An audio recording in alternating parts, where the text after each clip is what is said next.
यही ग्राउंड लेकर के ममता बनर्जी इस्तीफा नहीं देगी, बात समझ में आ गई होगी। और वो तब तक बनी रहेगी जब तक उसको पब्लिश नहीं, क्योंकि सुप्रीम कोर्ट का ही ऑर्डर है। वो फंस गया पेच। इसीलिए बीजेपी अभी तक में नहीं, तो अब तक में बीजेपी वो बीजेपी है जो सुबह 4 बजे शपथ समारोह करा देती है। तब बनर्जी इस तरह से नहीं सुनती है, वो जिस भाषा में ये कर रहे हैं उसी भाषा का जवाब दे रही है। ना भी लूट नहीं, पूरे देश की लूट है, पूरे देश के अर्थतंत्र की लूट है। पूरे कोर्ट के ही सब सुप्रीम कोर्ट के सामने रखे जाएंगे। चीजों को कंप्लायंस कराए और दोबारा री इलेक्शन कंडक्ट कराए। इंटरनेशनल कोर्ट में दी जाती है तो कहीं ना कहीं सुप्रीम कोर्ट की भी बेइज्जती है। ये कौन सी बड़ी चीजें हैं? किसी के घर में घुस के मार रहे हो, आग लगा रहे हो, जल रहा है पूरा देश, सीआरपीएफ खड़ी है, शर्म नहीं आती है ऐसे सीआरपीएफ के जवानों को? और बीजेपी के जो वर्कर हैं उनको पूरी छूट दी गई है, पूरे दंगा करो, पूरा मारपीट करो, जितना खुलेआम हो रहा है आप सब लोग देख रहे हैं पूरे। नमस्कार, आप देख रहे हैं फोरम 4। मैं हूं प्रभात। इस वक्त मैं सुप्रीम कोर्ट में हूं और सुप्रीम कोर्ट में हमसे बात करने के लिए जाने माने एडवोकेट नरेंद्र मिश्र जी हमारे साथ हैं। बात करेंगे जिस तरीके से बंगाल में हिंसा जारी है, बंगाल हिंसा की आग में जल रहा है। और अभी हाल ही में आपने सुना कि बीजेपी के शुभेंदु अधिकारी जो हैं उनके पीए की भी हत्या कर दी गई और तमाम टीएमसी कार्यकर्ताओं की भी हत्याएं हो रही हैं। और हिंसा के साथ साथ जिस तरीके से चुनाव का रिजल्ट आया उसके बाद ममता बनर्जी ने तमाम आरोप लगाए बीजेपी पर कि ये चुनाव सीधे सीधे 100 सीटों पर लूट है, ईवीएम की लूट है बताया। और उसको राहुल गांधी तमाम नेताओं ने इंडिया गठबंधन के उसको समर्थन भी दिया। लेकिन इसके बाद आगे क्या कुछ होने वाला है, क्योंकि उन्होंने एक बयान दिया जिसमें उन्होंने कहा कि ममता बनर्जी अपने पद से, मुख्यमंत्री पद से इस्तीफा नहीं देंगी। लेकिन ये अगर होता है तो इसके बाद क्या कुछ होने वाला है, इसी मुद्दे पर बात करेंगे। सर कैसे देखते हैं, पहले आप बताइए कि चुनाव परिणाम को आप कैसे देखते हैं? इस पूरी जो चुनाव हुआ है और चुनाव की जो प्रक्रिया हुई है, जो इलेक्शन कमीशन खड़ा है और जो ऑनरेबल हमारे सुप्रीम कोर्ट साहब खड़े, इन सब के जो बयान दिए गए हैं, जो इनकी क्रिया प्रणाली रही है, जो इनका कार्यक्रम रहा है, वो मुझे लगता है कि पूरी तरीके से उतना फेयर तरीके से जनता के हित में नहीं पहुंच पाया जितने की आवश्यकता थी। पहला, चीफ जस्टिस ऑफ इंडिया का यह बयान कहना और उसके बाद जयमाला बख्शी का बयान कहना, ये दोनों में ही अपने आप में कहीं न कहीं पर थोड़ा सा जनता के मन में कहीं संशय भी प्रकट किए हैं, तो कहीं न कहीं अंतर्विरोध भी उत्पन्न हुआ। चीफ जस्टिस ऑफ इंडिया ने बोला कि जो 28 लाख वोट जो एसआईआर में काटे गए थे उसको लेकर के बोला गया जब, तो उन्होंने स्पष्ट कहा कि कोई बात नहीं, इस बार नहीं अगली बार वोट दे लेंगे। ये भारत देश के संविधान के फंडामेंटल राइट का कंप्लीट वायलेशन हो रहा है और चीफ जस्टिस साहब की नज़रों से हो रहा है। और वो किस परिप्रेक्ष्य में बोला गया इसकी प्रॉपर व्याख्या तो नहीं हुई, पर यह शब्द कहना कहीं ना कहीं भारत देश की जनता के लिए मेरे नज़र पर तो कहीं ना कहीं पर वो अपर्याप्त है। दूसरा, इसके बाद ही इसी एसआईआर के दौरान की क्रम से एविडेंसेस को कनेक्ट करने की और उसके बाद में बात करने की मैं कोशिश कर रहा हूँ। इसी के जस्ट साथ में अगले दिन या उसी दिन की मुझे याद तो नहीं है डेट, जयमाला बख्शी जो हमारे ऑनरेबल जस्टिस हैं सुप्रीम कोर्ट के सीजीआई के साथ की बेंच को एकोमोडेट करते हैं, उन्होंने स्पष्ट कहा कि यदि मान लीजिए जो टोटल वोट ऑफ मार्जिन है, very important point of asking raising here, जो टोटल जो वोट ऑफ मार्जिन है उसमें से यदि उतना 5% हो, 7% हो, जैसे मान लीजिए कुछ है, और उस मार्जिन से यदि वोट डिलीट हुई है, कट हो रही है, तो कंसिडरेबल होगा। इट्स वेरी इंपॉर्टेंट, कंसिडरेबल होगा, वही तो 100 सीट की बात कही जा रही है।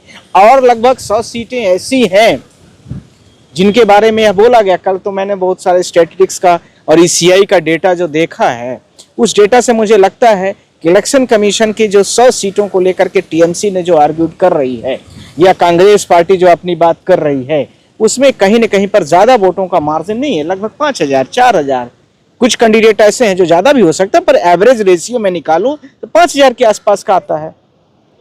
तो इससे तो बात स्पष्ट हो रही कि 293 में यदि 50% टीएमसी को सीट मिलती या मान लीजिए कांग्रेस पार्टी को दी जाती या किसी थर्ड पार्टी को दी जाती, बीजेपी को न मिलते, तो कहीं न कहीं पर तो इसका समीकरण आज कुछ और होता।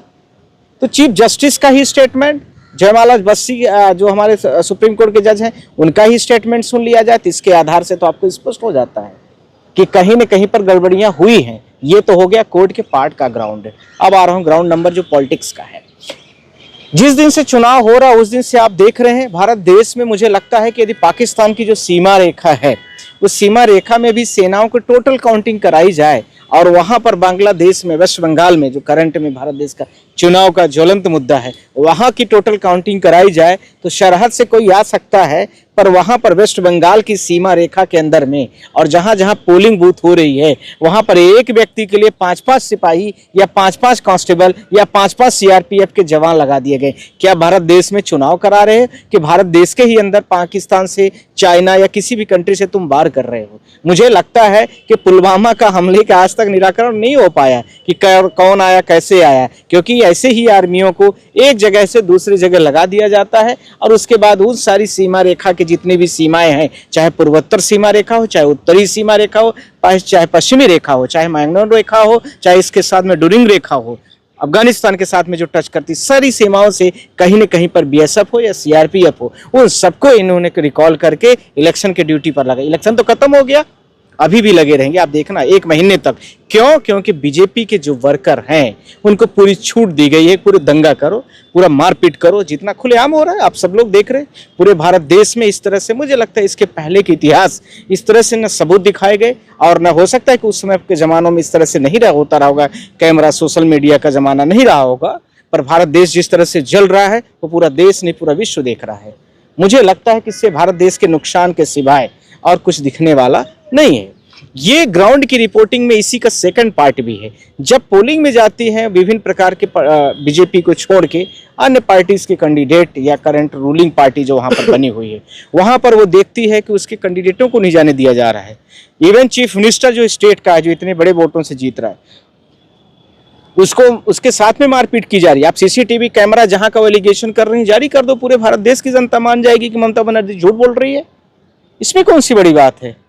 आप एविडेंस तो दिखाओ कि नहीं, काउंटर में दिखाओ कि नहीं जो ममता बनर्जी कह रही है सारी की सारी बातें झूठ है, पूरी बातें गलत कही जा रही, वो आप दिखाओ, पब्लिश कर दो पूरे सोशल मीडिया पर, पूरे भारत देश की जनता देखेगी उसको। इवन इसी के साथ में जिस प्रकार से हमने देखा, मुझे बहुत हर्ट हुई, उस वीडियोस को मैंने रीट्वीट भी किया है। किस प्रकार से एक किसी भी पार्टी का वर्कर हो, पार्टी का वर्कर तो बेचारा वो जो पार्टी मैसेज करती है वो काम करता है, वैसे ही समझना जैसे पुलिस को जो डीजीपी डायरेक्शन करता है वो काम करता है, वैसे ही समझने की जरूरत है कि बहुत सारे लोग बेरोजगार भी होते, एक दिन में 500-1000 रुपए पा गए और पोलिंग में बैठे हैं, वो भी ऐसे करते हैं। उसको ऐसे मार रहा है, पकड़ पकड़ के मार रहा है, जो इतना हर्ट हुआ कि ठीक है तुम चुनाव जीत गए, कोई बात नहीं, चुनाव जीतना हारना हर 5 साल में होता रहता है, ये कौन सी बड़ी चीजें हैं। किसी के घर में घुस के मार रहे हो, आग लगा रहे हो, जल रहा है पूरा देश, सीआरपीएफ खड़ी है, शर्म नहीं आती है ऐसे सीआरपीएफ के जवानों को? और ऐसे जो आईपीएस ऑफिसर जो पूरे उत्तर प्रदेश में इनकाउंटर स्पेशलिस्ट बनते हुए घूमते रहते हैं, मैं ये फलाना हूँ ढिकाना हूँ, तुम बेगुनाहों को मारने के लिए तो खड़े हो, इसमें कौन कह रहा है कि नहीं मारोगे तुमको भी तो भारत में हिंदू मुस्लिम चलाना है, नैरेटिव सेट करना है कंसर्न पार्टी के लिए, इसलिए तुम वहां भेजे गए हो, पर तुम्हारे पास है क्या? क्या उन लोगों के ऊपर तुमने अभी तक हथियार उठाया? उन्होंने ऑब्जेक्ट करते कम से कम, कैसे घर में किसी की आग मत लगाओ, किसी पार्टी को ऐसे मत जलाओ, किसी लोगों को ऐसे मत मारो। डीजीपी या एसपी या कंसर्न और डिपार्टमेंट का ऑफिसर बोलते पुलिस वाले की हिम्मत है कि एक लाइन वो एक कदम बढ़ा देगा, क्योंकि ऊपर से सारा डायरेक्शन दिया गया है, ये पॉलिटिकल फेल था। अब इन सारी चीजों को जब सुप्रीम कोर्ट का जज, इलेक्शन कमीशन के पास भी बहुत सारी कंप्लेन दी जाती है, इलेक्शन कमीशन सुनने को तैयार नहीं है। जब कोई सुनने को नहीं तैयार है तो व्यक्ति के पास क्या रास्ता क्या बचता है? या तो सुप्रीम कोर्ट ऑफ इंडिया पूरी तरीके से यह कह दे कि नहीं, मुझे ममता बनर्जी हो या चुनावी मुद्दे जितने भी हों उनको हम नहीं सुनवाई करेंगे। इलेक्शन कमीशन ऑफ इंडिया यह कहना शुरू कर दे कि हमें बीजेपी से संबंधित कोई भी कंप्लेंट रिसीव नहीं करनी है, तो फिर जनता देखी, फिर इंटरनेशनल कोर्ट जाएगी, कहीं जाएगी, कुछ और करेगी, कुछ ना कुछ तो विकल्प ढूंढेगी। पर सवाल यह भी है कि जब इन सारे ग्राउंडों के आधार पर मार्जिन ऑफ वोट बड़ा कम है, तो चीफ जस्टिस की वोट की बात कि 28% जो 28 लाख के आसपास वोट वो नेक्स्ट उसमें डाल लेंगे, जयमाला बख्शी की बात, जस्टिस जो हमारे सुप्रीम कोर्ट के हैं उनकी बात, तो फिर कब लागू होगी? अब उसको कंप्लाइंस कराएं।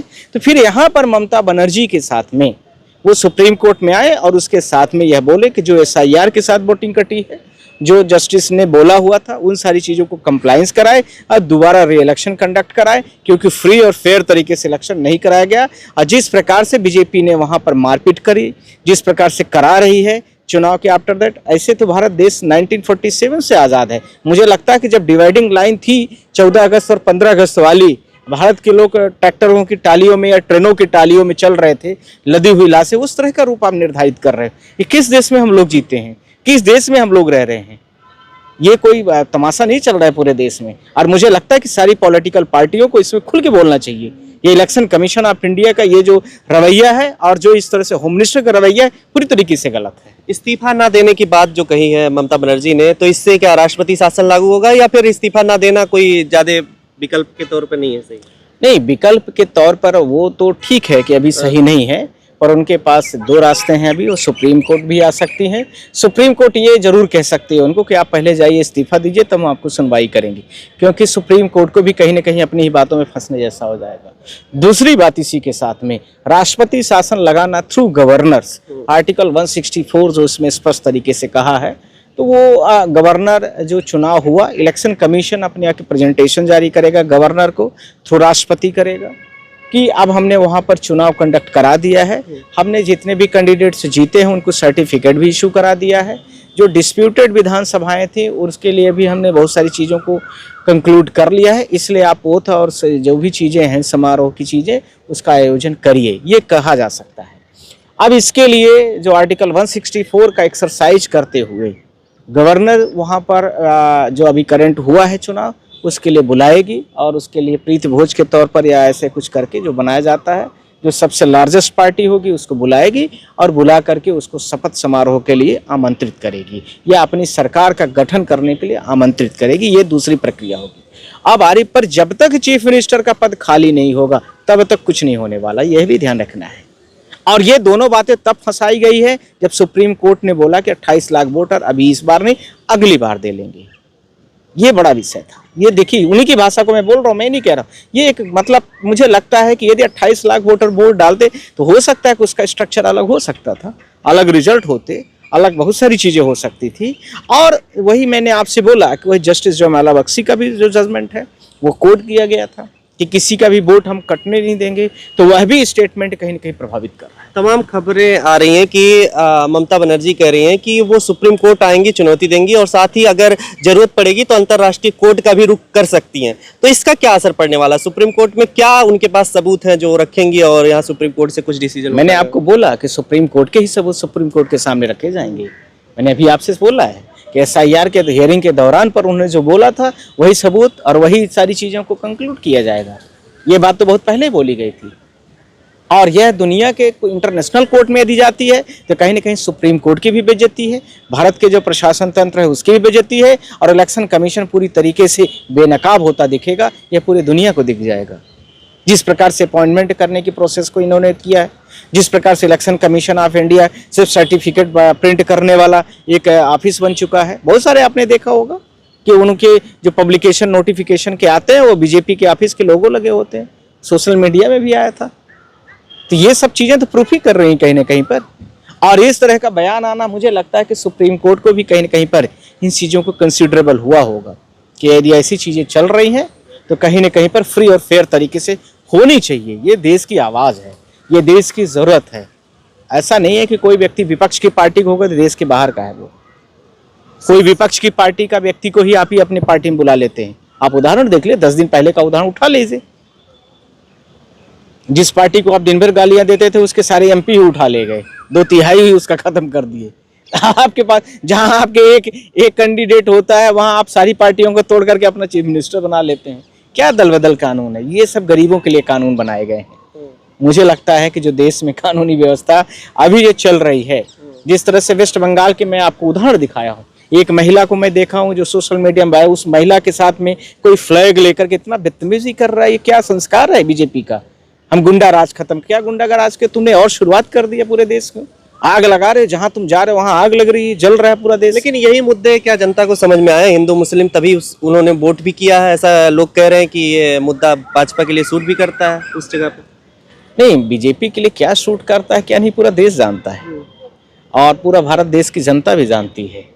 पर बीजेपी को लेकर के जो विभिन्न प्रकार के आरोप और इलेक्शन कमीशन ऑफ इंडिया को लेकर के जो विभिन्न प्रकार के आरोप लगाए जा रहे थे, वो आरोप कहीं न कहीं पर सारी चीज़ों को लेकर के ये सत्यापित होते नजर आ रहे हैं। कहीं पर ईवीएम का मसला आ रहा है, तो कहीं पर उसके साथ में आपने देखा होगा कि एसआईआर से वोट काटने का मसला है, तो कहीं कोई विधानसभा मान लीजिए है और वो विधानसभा आपको ज़्यादा सपोर्ट कर रही थी, आप कैसे हार जाए उस विधानसभा का ही डिवाइडेशन 3-4 टुकड़ों में कर दिया जाए।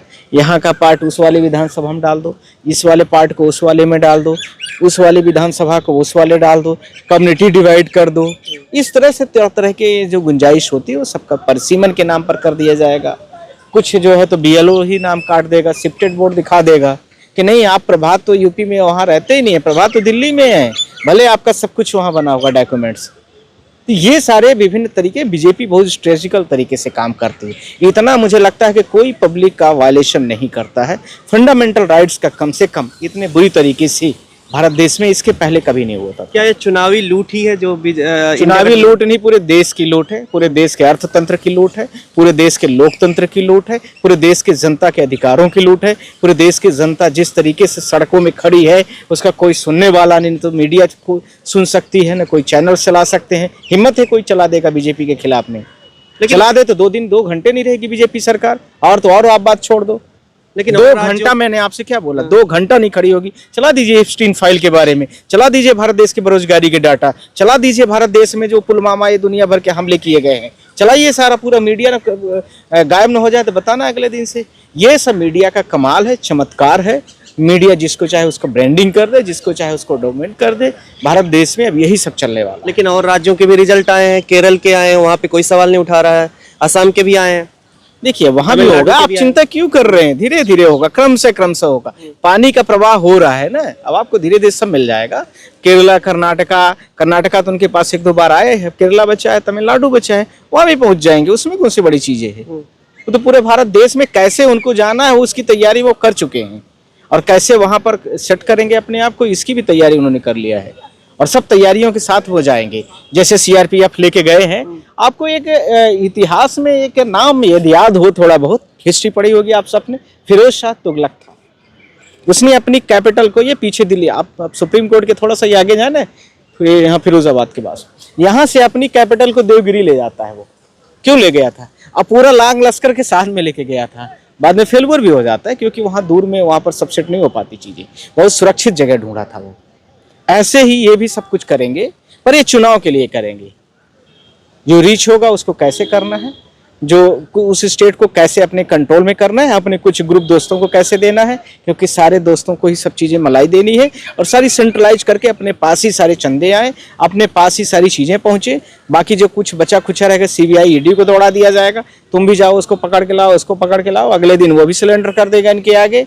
सिर्फ एक भारत देश में पार्टी का कॉन्सेप्ट जो डेवलप्ड हो रहा है वही आगे बढ़ेगा। अब अंतिम सवाल यही है कि लोग ये जानना चाह रहे हैं कि क्या कुछ सुप्रीम कोर्ट में होगा या नहीं होगा, क्योंकि पेंडिंग चले जाते हैं केसेस, फिर उसके बाद 5 साल बाद फिर चुनाव हो जाते हैं, फिर यही मुद्दा हार गए तो ईवीएम आ जाता है। देखिए ये कोर्ट कब किस मैटर को लेकर के पलटी मार जाए यह कहना थोड़ा सा कई बार मुश्किल भी होता है, और किस बात को लेकर के सुप्रीम कोर्ट ऑफ इंडिया कब इधर से उधर हो जाए यह भी एक सोचने का विषय है। क्योंकि ममता बनर्जी भाजपा जिस विषय से, जिस तरह से, जिस प्रकार से सारी चीज़ों का जवाब चाहती उसी प्रकार से देना भी चाह रही है, जो मुझे लग रहा है उसी प्रकार से कांग्रेस भी। पर कांग्रेस थोड़ा सेकुलर तरीके से करना चाहती, शब्दों से खेल के, पढ़े लिखे होकर के, ज्ञान की बातें करके। पर ममता बनर्जी इस तरह से नहीं सुनती है, वो जिस भाषा में ये कर रहे हैं उसी भाषा का जवाब दे रही है। मुझे लगता है कि जिस प्रकार से वेस्ट बंगाल में हिंसा बढ़ रही है, या तो इस पार्टी के लोग मरेंगे या उस पार्टी के लोग मर रहे, मर तो जनता ही रही है। वहाँ तो ना तो अमित शाह का बेटा जा रहा है युद्ध करने के लिए, ना तो ममता बनर्जी का अभिषेक बनर्जी जाएगा। लड़ कौन रहा है? वर्कर लड़ रहा है, मर रहा है, गरीब आदमी मर रहा है। तो ये सारे मुद्दे कहीं न कहीं पर हम ही लोगों के माध्यम से सुप्रीम कोर्ट में आएंगे कि वहाँ से सीआरपीएफ हटाई जाए, वहाँ पे ऐसे प्रशासनों को हटाया जाए जो दमनकारी हो, और ये सारी चीज़ों को हम लोग ही उठाएंगे मुद्दों को। पर यह है कि अभी उनकी क्षमता, उनकी दक्षता, उनकी कुशलता पर भारत देश को सबको यह पता था कि शायद हो जाए।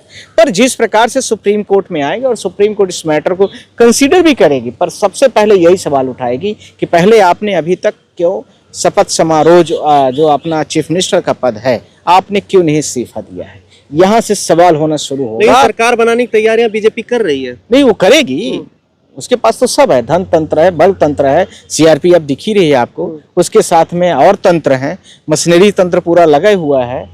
हाँ, तो वो तो सब करेगी, पर उसको भी जो सामने वाला भी लड़ रहा है इतना आसानी से तो नहीं छोड़ देगा सत्ता को। तो इस्तीफा नहीं देंगी तो भंग नहीं हो जाएगा विधानसभा में? नहीं, वो भी होने वाला है, पर वो उसके पहले वो सारे ग्राउंडों के साथ में कि चुनाव फ्री और फेयर तरीके से नहीं कंडक्ट हुआ है, आर्टिकल 147 के साथ में आ जाएगी सुप्रीम कोर्ट।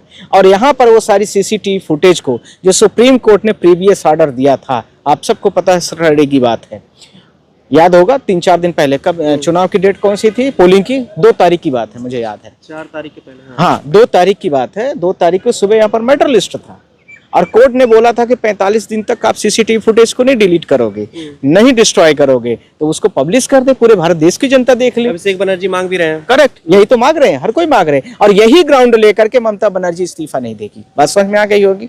और वो तब तक बनी रहेगी जब तक उसको पब्लिश नहीं, क्योंकि सुप्रीम कोर्ट का ही ऑर्डर है। वो कहेगी कि हमको पूरा दे, पूरा सीसीटीवी पूरा पब्लिश कर दे, हम नहीं मांग रहे हैं, पूरे भारत देश को पब्लिश करके दिखा दिया जाए। तो दिखाएगी कैसे बीजेपी?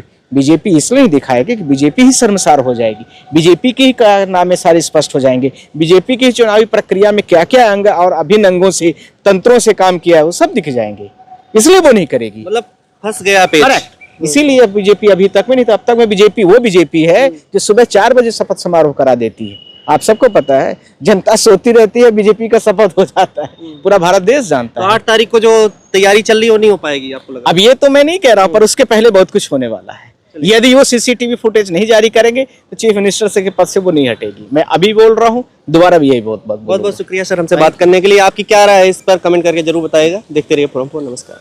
खबरों में बने रहने के लिए फोरम 4 को सब्सक्राइब करें और नोटिफिकेशन पाने के लिए बेल आइकन दबाएं।